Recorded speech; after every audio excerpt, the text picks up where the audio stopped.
Alright, welcome everybody. Alterac Pass, best of 3 series. We're on the second qualifier for HGC 2024, the Hanzo Genji Cup. Somebody just asked in chat if HGC, if it's an official Blizzard tournament. Nice joke, my friend. So, yeah, Blizzard doesn't care about this game. I know we just had a patch.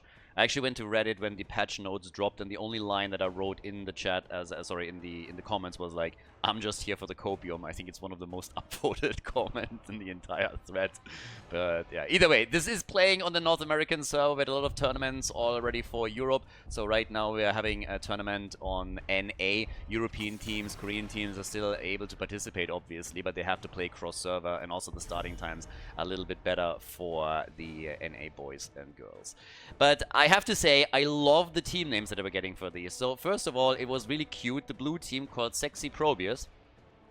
They came in and they actually contacted the admins and they were like, "Is the team name okay? Do we have to change it? Is this offensive?"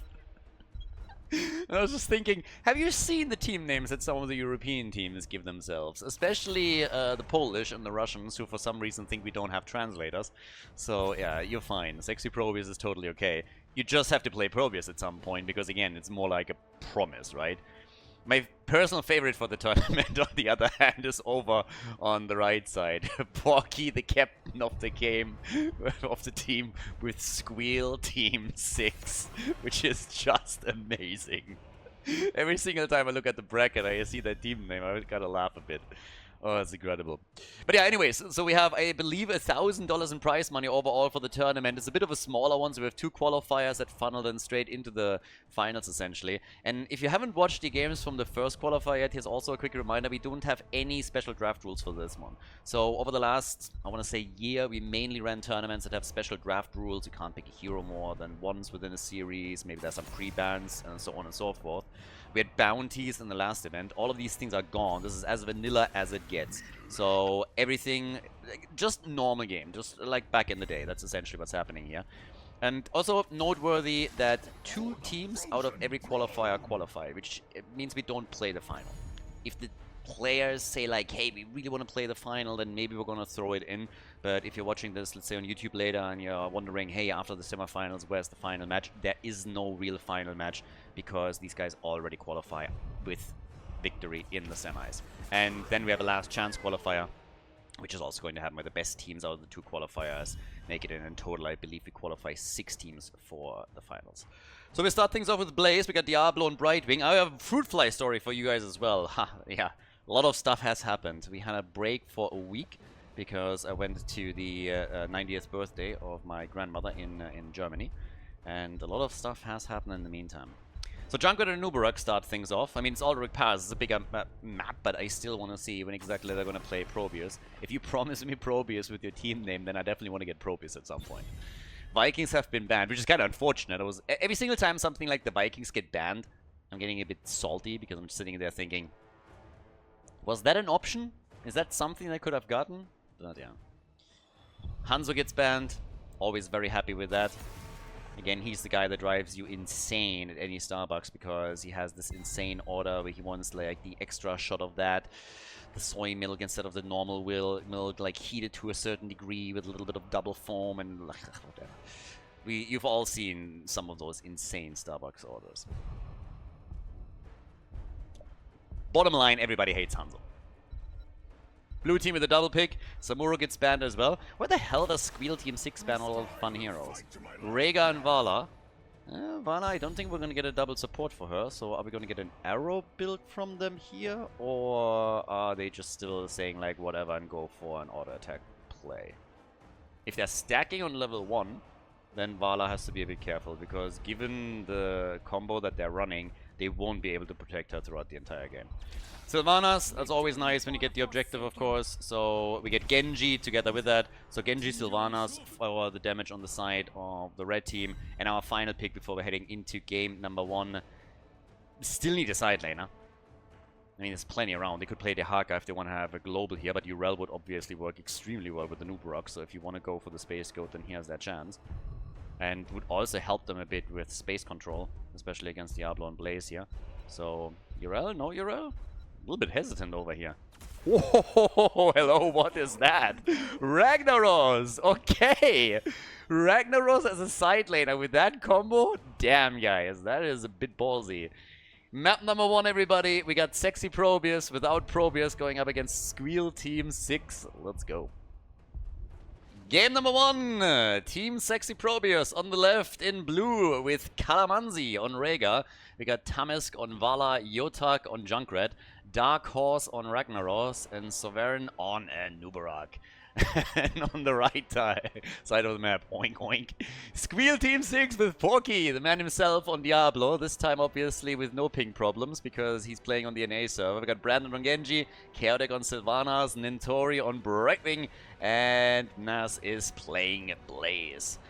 So, I promised you a fruit fly story and I have one. So I already told you that currently I had the entire time like 1 or 2 fruit flies in my kitchen, right? And every single day I kill one. There's only one. I kill it, and then the next day there's a new one. I already was thinking about that maybe it's an immortal fruit fly, and every single time that I take it down, then what happens is, you know, it just like wakes up later, is a little bit dazed, and then it just flies around the next day. So I had years ago a fruit fly infestation that I needed to get rid of, and it was super annoying. So this time I thought, all by the way, just channeling the Brightwing hate here, right? Like, so yeah, Brightwing, the fruit fly, has to die. But anyways, my point pretty much was, I then said, okay, for some reason there's always one. Even if I try to get rid of everything, there's always one every day. And this is getting a little bit annoying. I just want to make sure that this is not going to be becoming a problem. So I checked out Amazon. I found essentially the exact same trap that I had the last time, years ago. They changed a little bit. I don't know. It was essentially the same thing. So I bought it. It got delivered. I put it up. And I was like, alright. They're gonna die. Because there were like 2 of them. I swear to God, the next morning I checked the trap. There is nothing in the trap, but there is not a single fruit fly anymore. They somehow realized that it's a trap and they told everyone and nobody fell for it.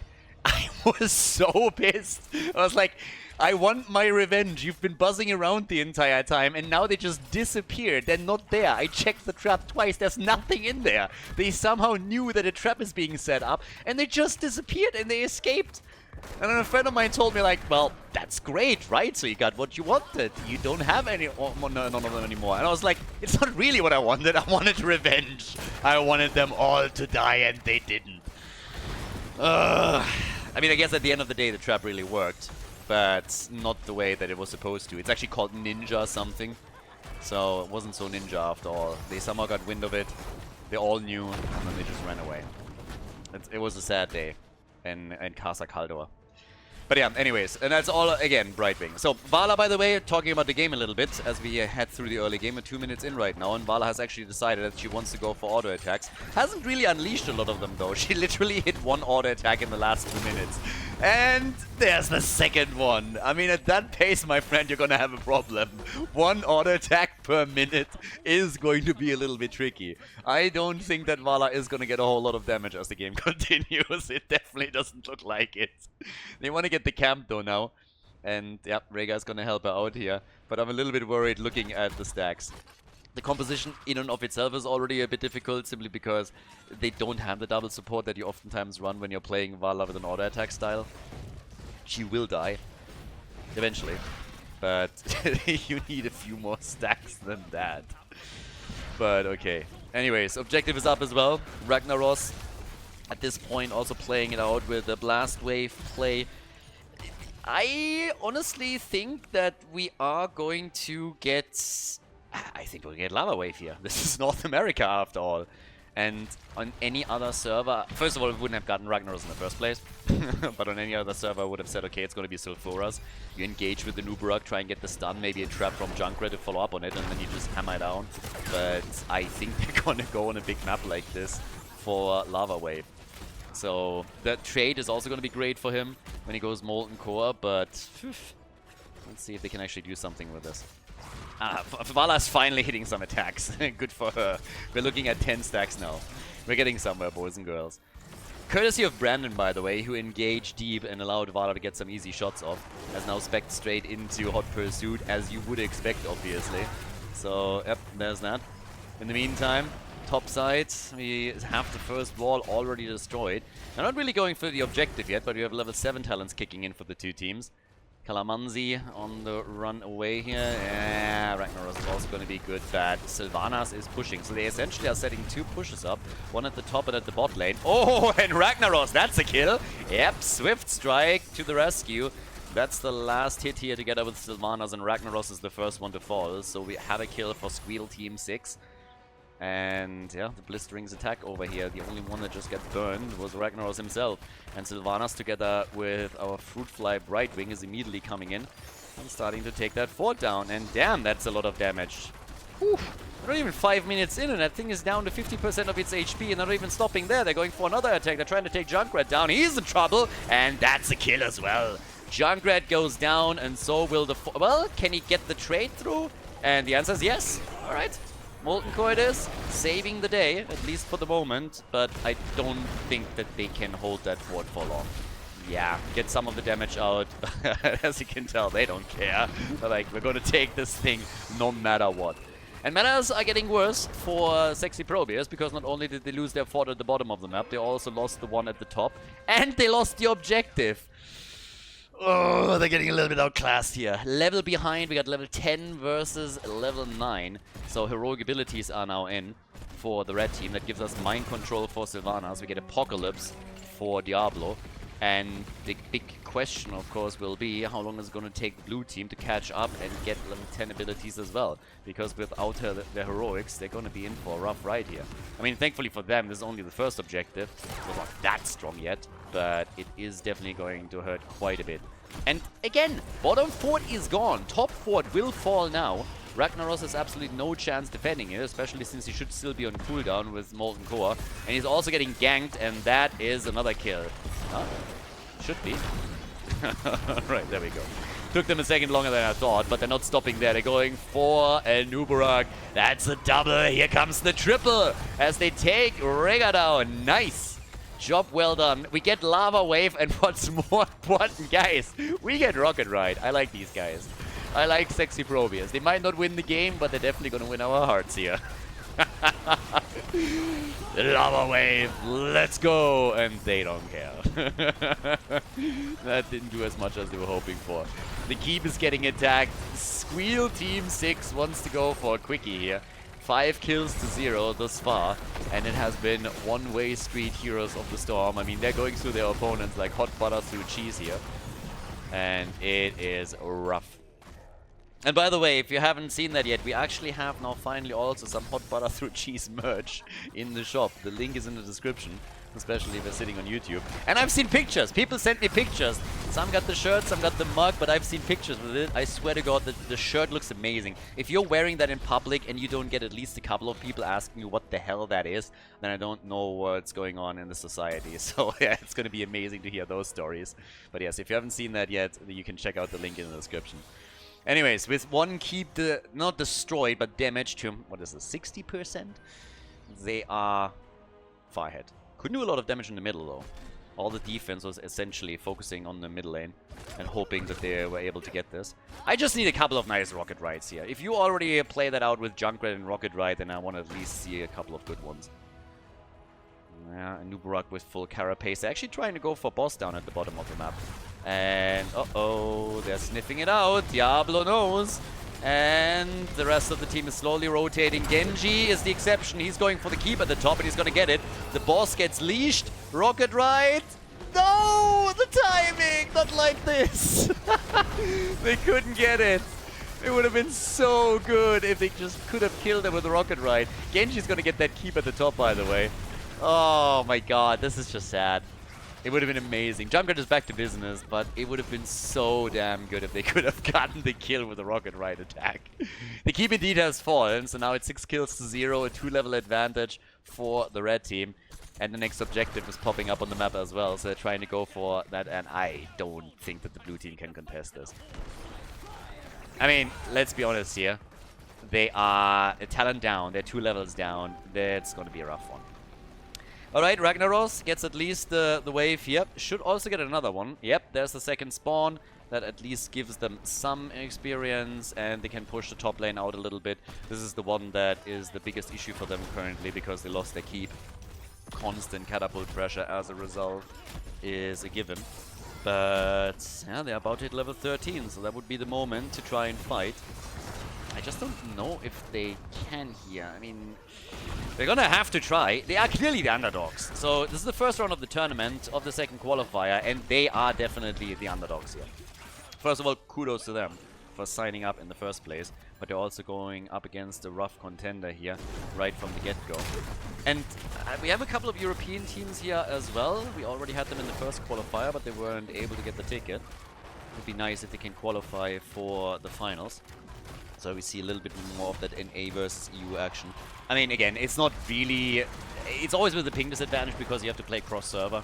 It would be amazing if you could get more offline events here. But I think in the near future that's not going to be in the cards. Keep in mind, the last big offline event that we had was actually last year, the Nations Cup. And if you haven't checked that out yet, check out the playlist on YouTube, because that one was epic. That one was really good. Even with Korean teams participating, and yeah, insane games. Anyways, down here, trying to go for a bit of a flank. Boss is already going up at the top. Vala is currently the one dealing with. Vala has only 9,500 hero damage at this point. I mean, it's not really a fight-heavy game anyway, so it's not like we're talking about 50, 60,000 for anybody else. But damn, she is fairly low. 34 stacks, Anubarak goes down, gets crushed. Boss at the bottom of the map after they went for the double boss plays, now going not only for the keep, but very likely going to try and go for game here. With the first keep destroyed, that means that armor shields are down to 2. Ragnaros is dead, Vala is dead, and they are just absolutely dropping them. With Sylvanas, they can now move in, disable the keep here really quickly, which is exactly what we're seeing. Here comes the rocket, right? At least he's going out in style, you gotta give him that. That's 9 kills to 0, and essentially a perfect game that they're playing. The objective is also coming up. I start feeling a little bit sorry for them, but they are getting melted away here. Sexy Probius goes down. Squeal Team 6 is going to win this one. 10 kills to 0, going for the double digits as well. 11 now that Junkrat get murdered, and the core is not going to stand a chance here. Ragnaros back is trying. They're trying to get at least 1 kill. Honestly, if Brightwing dies, Nintori has to buy beer for at least a year. Is able to get out though, so Diablo, they got a kill. Nice. Awesome! Porky, what a feeder. GG! Squeal Team 6 with a 1-0 lead in the best of 3. Before we head into game number 2, make sure that you subscribe to the channel if you haven't done it yet, so you don't miss out on any future content here on Khaldor TV. Game number 2! Towers of Doom, everybody! Squeal Team 6 is in the lead. This is a best of 3 series, so if they claim victory on Towers of Doom, then we might actually see them advance to the semis already. Now, they banned the Vikings, but this is the map choice now of Sexy Probius. And I just want to say, if you can name yourself Sexy Probius and you don't pick Probius, then it's just false advertisement. So, right now, I expect Probius to be chosen.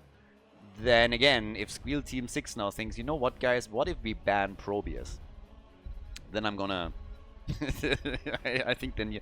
I think Porky then gets a yellow card. And that would be his second. He got his first yellow card when he ruined the perfect game for his teammates on the first map. And he would get a second yellow card for banning Probius. So that's where it starts to get a little bit tricky. And we'll see what exactly he's going to do here. For now, it's Lucio that they're banning. Again, no draft rules. Every single hero is still up. You can still go for your Blaze first pick if you want. It's Tower, so we might see the Haka. Ragnaros didn't quite work out for the blue team. I would like to tell you that it was close, but it wasn't. They are a little bit outmatched here. But still very cool that they signed up. I think more people really need to do that. If we had more people just, you know, sign up to have a little bit of fun here and play against some of these guys, not only on the NA server, but also on the European scene, that would actually be pretty cool. It would make the tournaments also very, very interesting.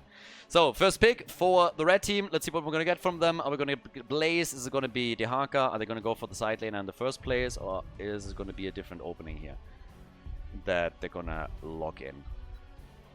It's always weird to me when you have the first pick coming in and the team is just like taking the entire duration. There's the Haka, okay. No Blaze pick, but we have the Haka, so a little bit of global action. Can jump between the top and the bot lane if you really need to. For towers, obviously, really popular pick here as well. And that gets us over to the blue team.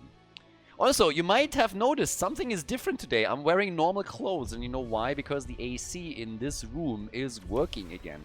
Only in this room, but I made that a precondition. I said, like, I can't just sit here, sweat all day, have workout shirts, because I can't wear a proper t-shirt without dying. I'm just, like, sweating like crazy. So, yeah, AC is actually working in this room, finally.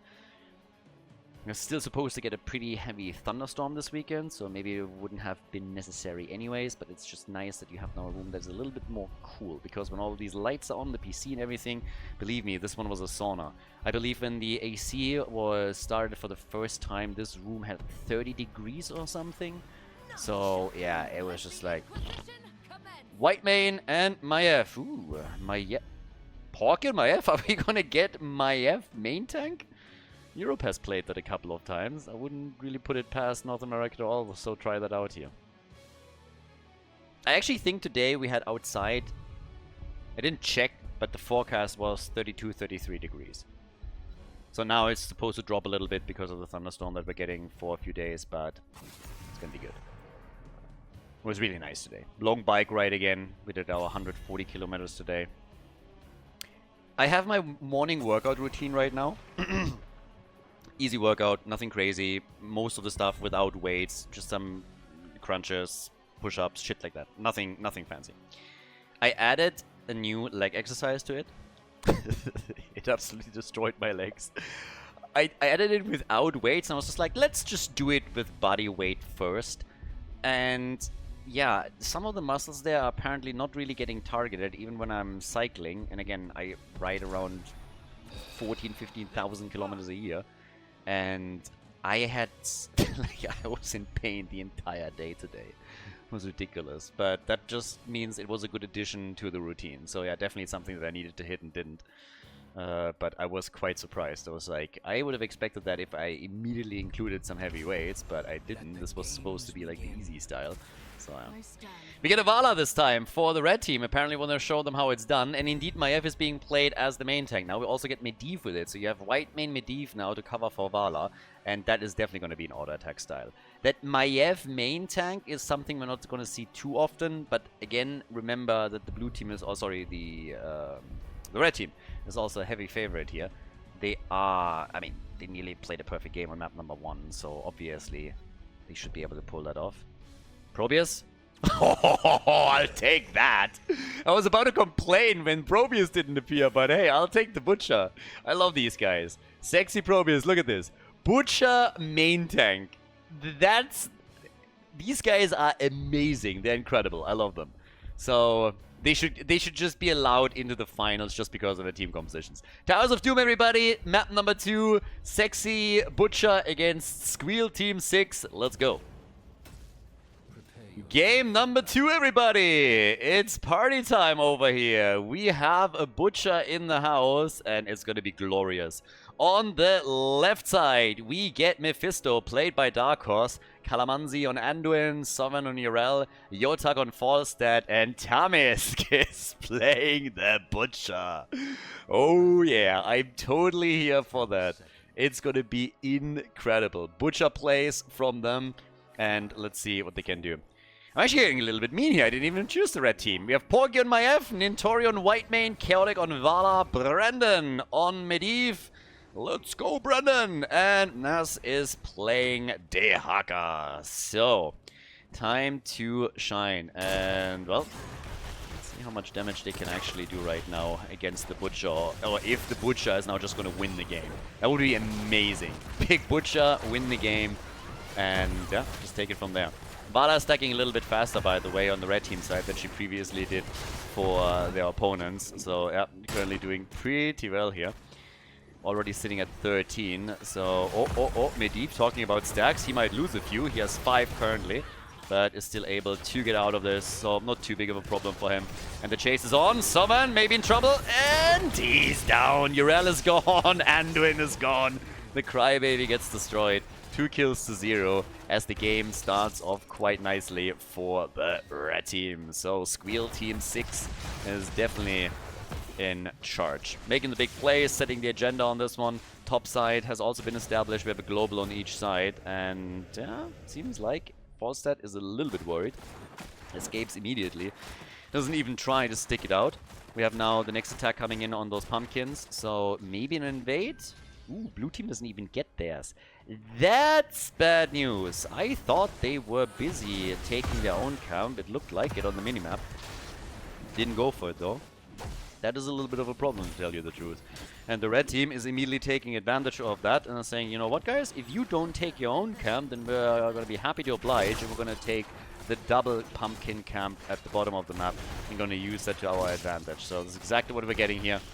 Obviously the red team is stacking Vala, and when we talk about stacks, and the Butcher is pretty noteworthy here. This is essentially the gameplay of Sexy Probius. They're trying to get the Butcher to a point where he can make an impact and ideally has completed his baseline quest. Personally, I can't see it happen, but hey, I would love nothing more than see the Butcher completely destroy the red team. Just somehow make it to 200, get even more stacks, and then go on a mad rampage. It would be incredible. But there come the portals, and Porky in trouble, and he goes down. Porky dead again. So far in both of these games, only Porky has died on that team. Is that a coincidence? I don't think so. So, yeah, Porky, come on, bro. A little bit, yeah, okay, to be fair, Maiev main tank, very aggressive, a lot of damage potential, but it is a little bit more difficult for you to stay alive.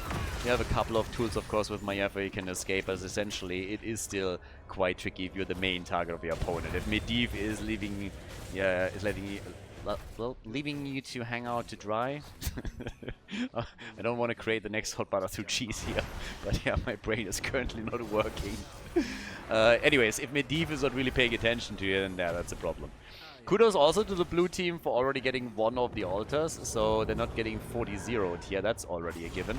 They got the first 4 shots fired. Might lose the one at the bottom now, since Chaotic is currently making sure that he gets the second channel for the red team. So they're grabbing this one as well.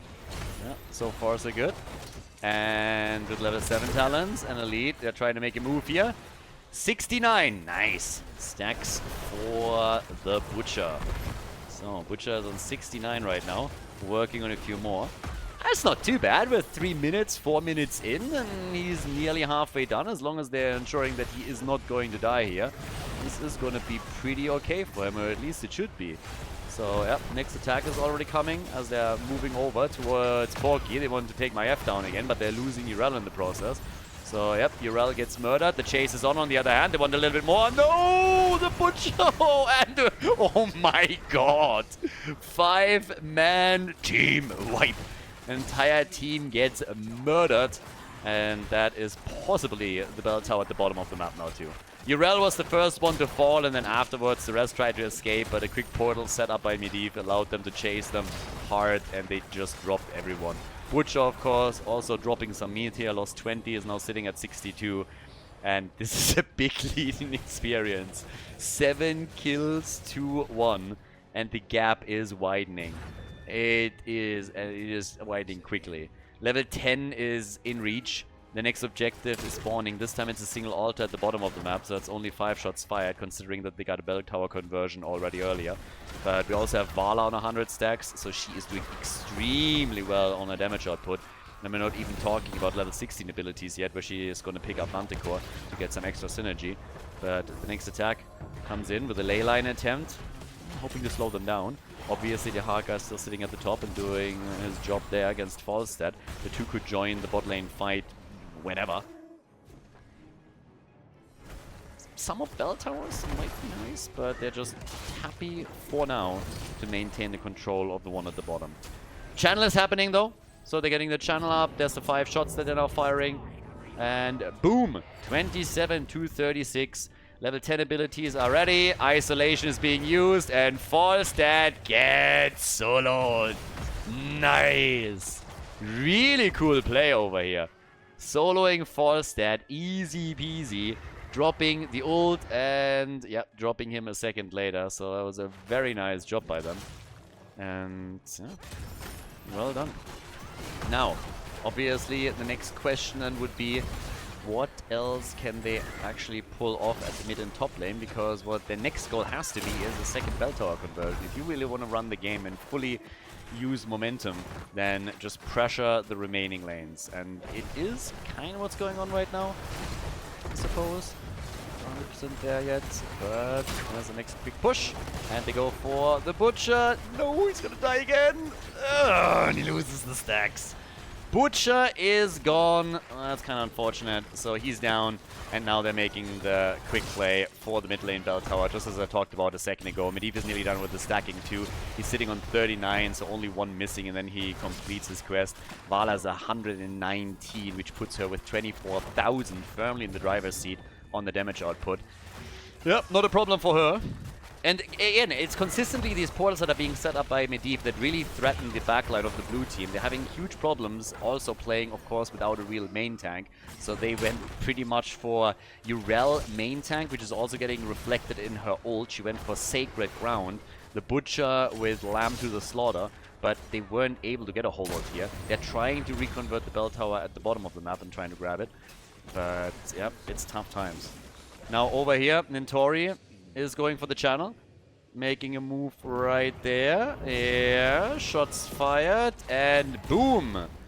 That's what we're getting as Vala is pushing through the middle. Chaotic doing his job there. And down at the bottom of the map, they're trying to go for Porky. And he gets out. Still only one single kill for Sexy Probius. 13 is on the board. Stacks for Vala getting better and better and better. So they're nice on that. And just as I say it, Porky gets killed again. Porky gets killed once again. This is the third time. But again, they are winning this clearly. They have two bell towers converted over. The one at the bottom might be taken by the blue team, but now that Fawcett flies in for a quick gust, he gets targeted and killed. White main falls. That's a solidarity death right there, realizing that Porky was the designated target of the blue team, and one more falls.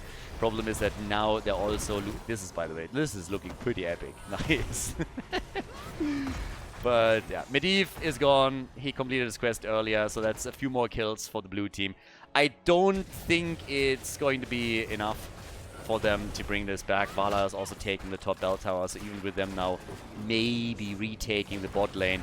This is, by the way, the barrage starting up. They really need to take this. I'm not quite sure what Urel is doing, but they need to make a move for this one. It basically doesn't have any hit points left, but one shot has been fired, the second one came through, third one gets denied. But now we have two altars activating, and that is potentially 12 shots with only 14 remaining for the blue team. It means that we could technically see that, oh, we will very likely see them drop into single digits.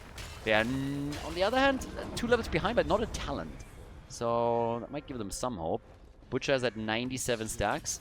Yeah, Vala is now starting to get over to the fight too. Butcher, Lamb to the Slaughter, gets dodged, and they still want the kill. They want it, but they can't have it. Medivh is just doing too much work for the red team. Shield after shield. Brandon's dropping the ley lines like it's candy. And then he's also using portals over and over again for aggressive plays to save a couple of targets. Mephisto down, Urel down. And this is likely where they're going to end things. If they retake that bell tower, and now that they killed the Butcher, this is going to happen, then the barrage will start. They get both of the channels, and that's a 2-0 for them right here, right now. With Vala on 150 stacks, she's now sitting at 31,000 damage, but she's not even top damage anymore. It's Medivh. Medivh is top damage. Bottom bell tower is about to get taken. Nintori could have waited a second and gotten another shot out of it, but they're dropping the opponent down into the single digits, and now they only have to channel here in the middle. They got a couple of pumpkins through earlier. And that's game. That's a 2-0 victory for Squeal Team 6 as they move on to winner bracket semi-final number 1. Nicely done, GG. Well played, and also a big shout out to Sexy Probius. GG.